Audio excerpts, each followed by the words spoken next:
The Listening Death. Written by Don Robert Catlin and adapted for audio and narrated by Edward E. French.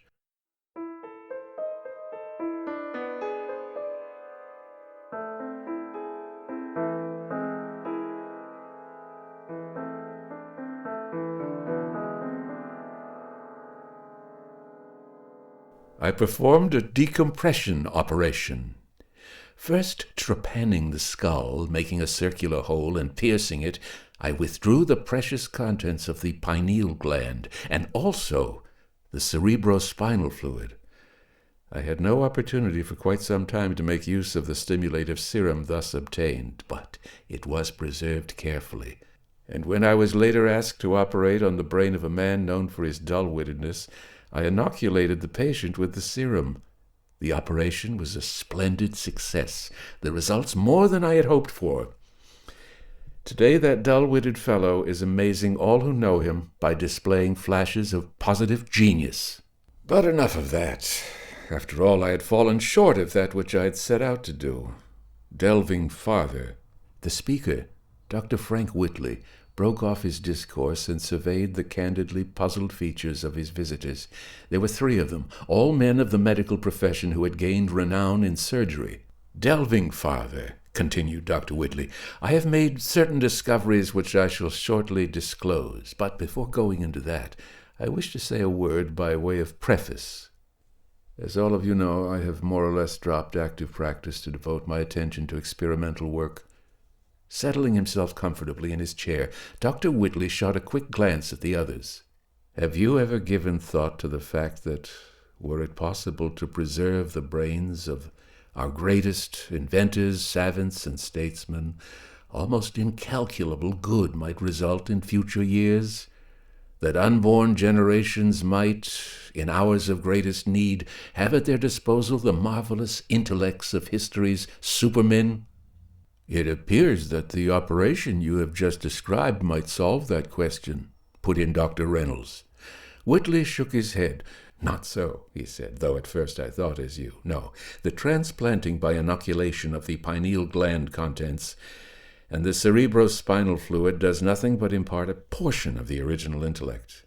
By the time several such transplantings have been accomplished, precious little of the original would remain because of contamination with lesser brains.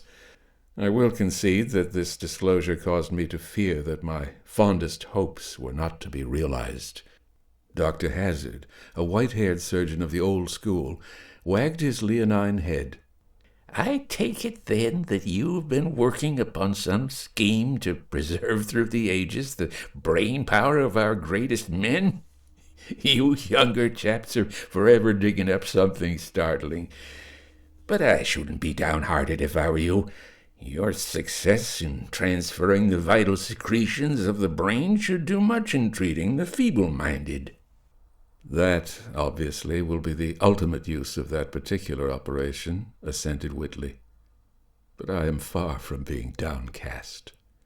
He arose and walked across the surgery to the door of an adjoining room.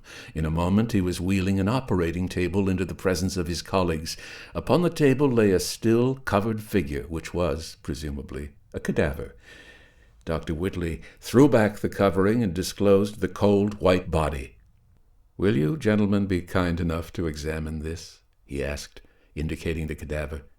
Doctors Hazard, Reynolds, and Truman went to the table and needed but a moment to ascertain that life was extinct, that the man was dead.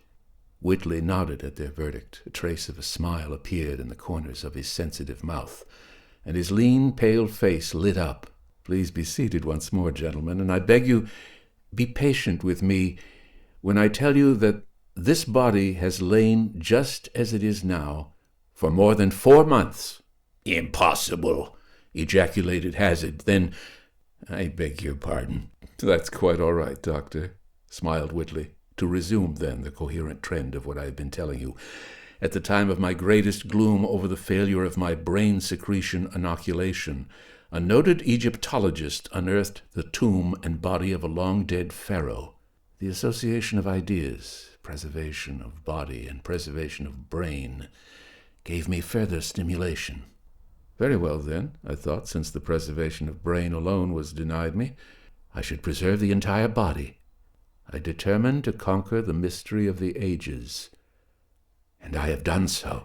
For years I experimented along those lines, perfecting a preservative, an embalming fluid, if you will, which would keep flesh and blood in an absolutely perfect state. This I have accomplished, and as witness I have my friend over there upon the table, one baby Jesus Lopez, a pugilistic gentleman of doubtful antecedents. Do you mean, Doctor, that his body has been embalmed with... Exactly, Whitley answered young Dr. Truman. Some 4 months past, he stumbled into my office. He was badly beaten up, suffering from contusions, and he fainted while I was administering a hypodermic. I was alone with him, having long since, as you know, dispensed with office girls and assistants. Judging by the man's appearance that he could drop from sight without incurring comment, I acted upon impulse and injected my formula into his veins. "Good heavens!" exclaimed old Dr. Hazard. "The man was an ideal subject upon which to experiment, Dr. Hazard. If I had erred in my calculations, his death was of no consequence to anyone but himself. A good riddance, in fact, for I rather suspect he has criminal tendencies. Obversely, if I succeeded, in a few months at most I should return his worthless life to him, and through his services science would have learned much. Professional ethics, you say, Doctor? My dear colleague, how many of us have lost patience because we dallied to experiment with some interesting matter? What is one life compared to the betterment of all life? But to continue, I injected my preparation into his veins. He sank into a stupor. Respiration ceased. All vital organs completely stopped functioning. My preservative had been carried to every tissue of the flesh through the blood. Life was extinct. The man was dead, and yet decomposition did not set in. Dr. Reynolds shrewdly summed up the matter. If, as you say, Whitley, this occurred 4 months ago, then your formula must have been accurately compounded. You have put to shame the embalmers of centuries past. I suppose you've kept check of temperatures? Dr. Whitley smiled wanly. Truly, I had not erred, but I preferred to wait some time before making public my discovery. I wanted to be doubly sure before returning life into that dead body. Oh, yes, I forgot to tell you that there is an antidote to the preserving fluid. At last, my dear sirs, I know the time has come. Here in this surgery is the means to prolong for eternity, if need be, the master brains and supreme intellects of the world. I am almost convinced, my dear Whitley, that you have divulged a wonderful thing, murmured old Dr. Hazard. With all modesty, I have, Doctor.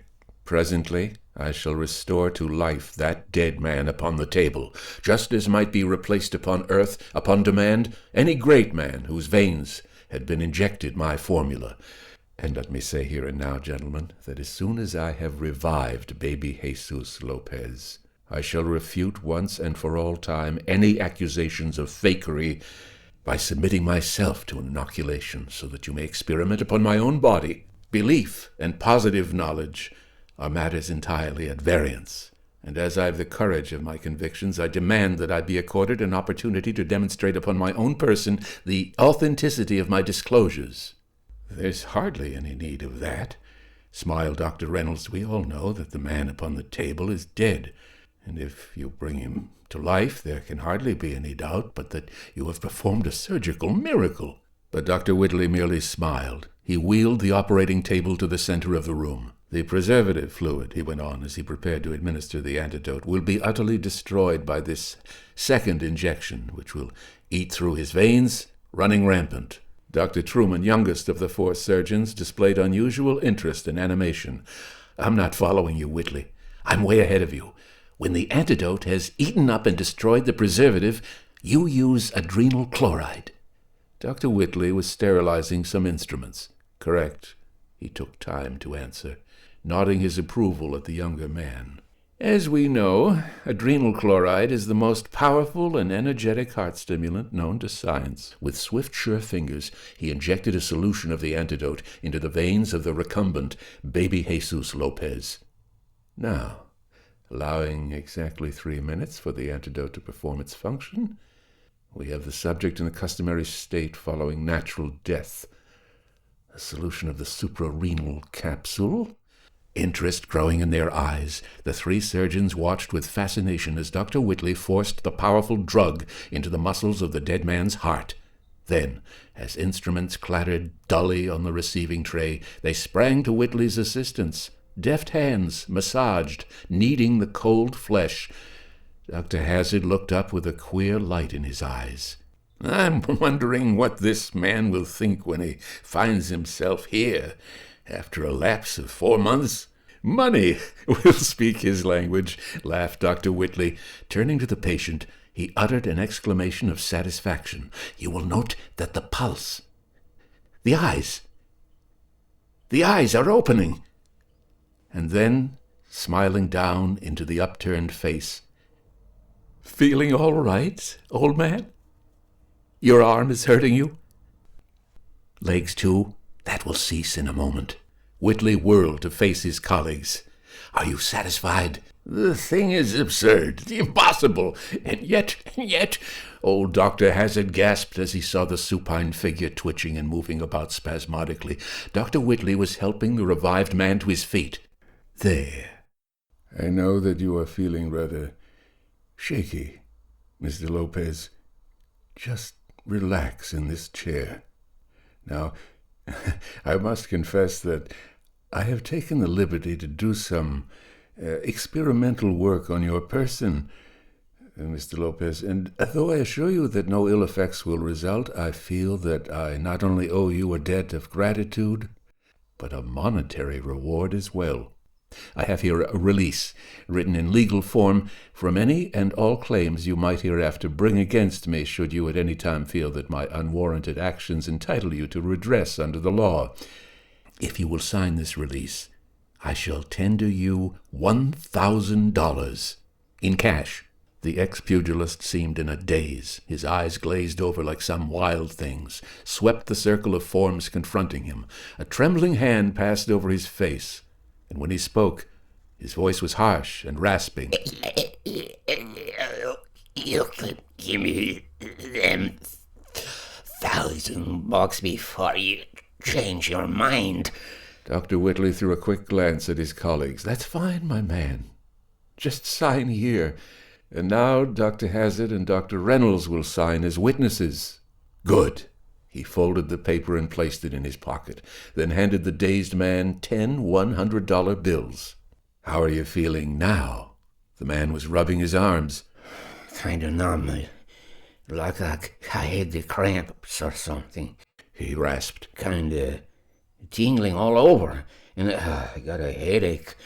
"Try and relax, Mr. Lopez, and drink this." He handed the ex-pugilist a stimulant. Then, crossing the room, Dr. Whitley busied himself at his desk. A vial of some greenish-blue, mottled liquid he placed in the center of the broad top, and beside it a sheet of paper upon which were several closely typed lines. His body bent to shield his actions. He thrust a hypodermic needle into a vein in his forearm. When he turned to face the others, a curious smile of triumph tinged his lips. "I knew that you three would not be willing to see me undergo the inoculation, gentlemen. No, it is too late now. I've injected the preservative." And to baby Jesus Lopez, groggily reclining in the easy chair, he added, "I am taking the same treatment I gave you, so you will see that no harmful after results will ensue. Otherwise I'd not subject myself to it." The three surgeons were uneasy, apprehension gripping them.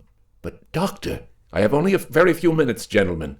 If you will take notes as the drug takes effect, on my desk you will find explicit directions as to the administering of the antidote and the vial containing it." His eyes drooped for a moment.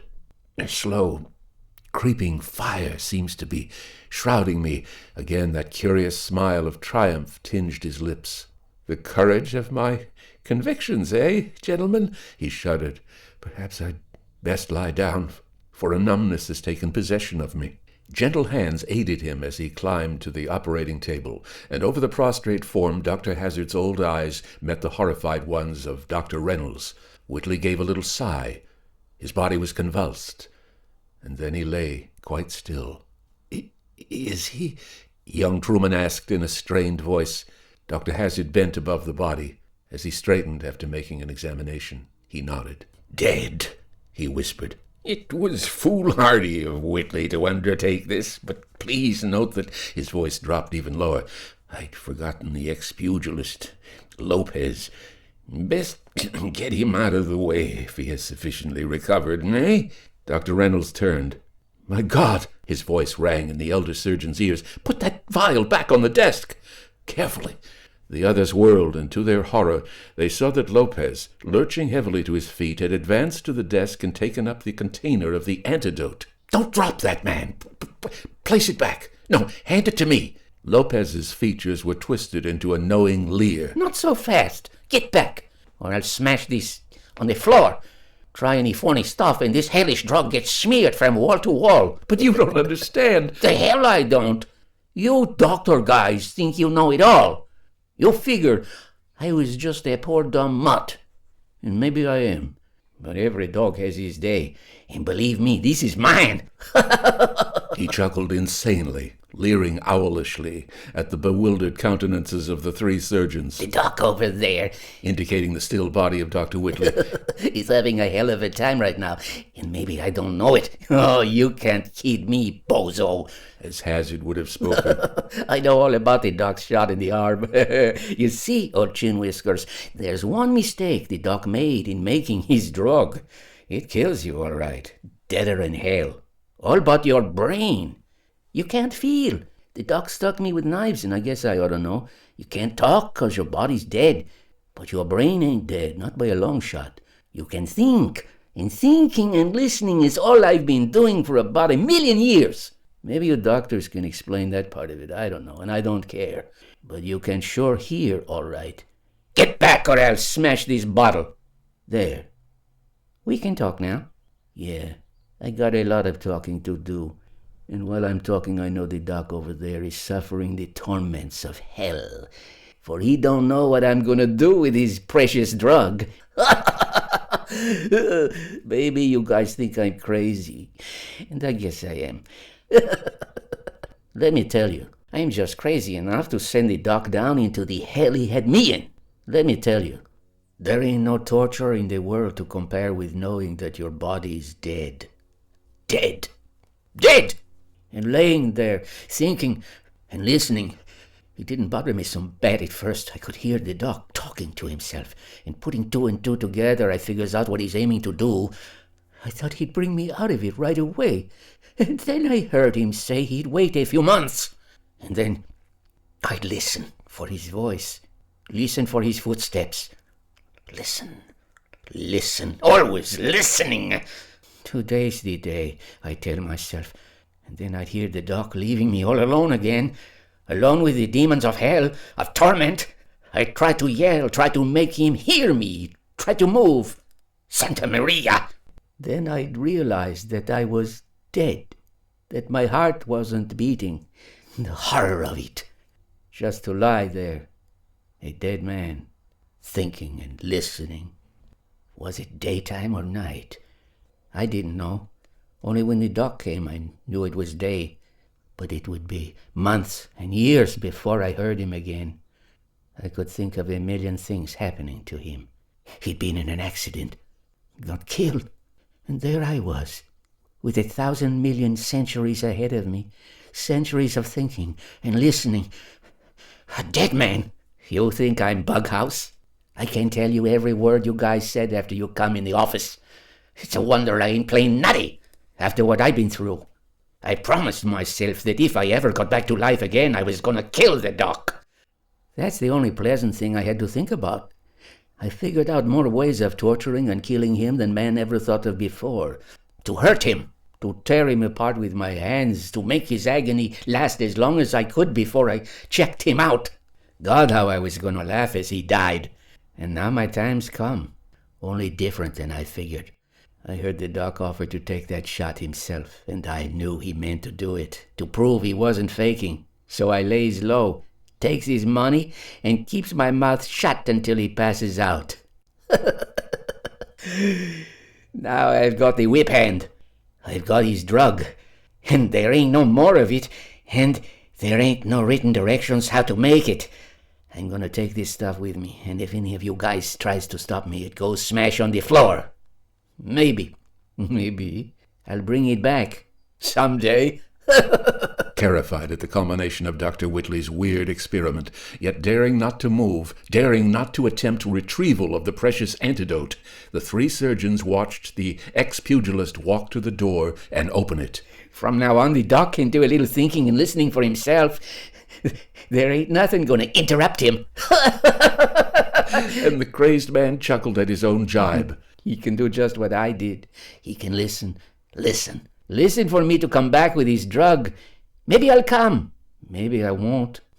That is what the doc is going to be worried about. The door slammed behind him. Truman, don't try to stop him, old Dr. Hazard cried as the younger and more impulsive Truman would have gone in pursuit. There isn't a chance of getting the vial away from him without crashing it. The man is demented. He'd not have the slightest compulsion in breaking the fragile container. But, Doctor, many things may happen. He may go completely insane, or get killed in a drunken brawl. That, my son, rests upon the knees of the gods, said Hazard slowly. I can't chance it. Truman burst forth, his face working with emotion. The younger man dashed into the hallway. Dr. Hazard and Dr. Reynolds, drawn together by a mutual instinct, waited breathlessly. They heard a furious commotion, sounds of conflict, scuffling, a hoarse enraged cry from the rasping throat of baby Jesus Lopez. And then a shivering, tinkling of fragile glass upon the tiled floor. Old Dr. Hazard clutched at Dr. Reynolds' arm as the bedraggled figure of young Truman re-entered the surgery. In Truman's eyes they saw a dreadful horror, a nameless dread. Broken, said Truman in answer to the unspoken question. My God! And then, trembling, he added furiously, There was a chance, and I had to take it. Now that the antidote is lost to us, there is but one thing we can do. We must put poor Whitley out of his misery. My God, we can't permit him to go on through time suffering mental torment. You forget, said Dr. Hazard abjectly, that nothing we can do will place Dr. Whitley beyond that which faces him, for we could but deprive him of life. And he is already dead. Truman gazed in open-eyed horror at the placid face of Dr. Whitley, as if seeking to discover some sign of understanding on that calm visage. But if Dr. Whitley heard, or knew, or understood, he gave no sign. Not even the flicker of an eyelid betrayed the thoughts that must have seethed in his troubled brain. He was dead, truly, as far as any test could discover. Yet he seemed to be intently listening. Listening.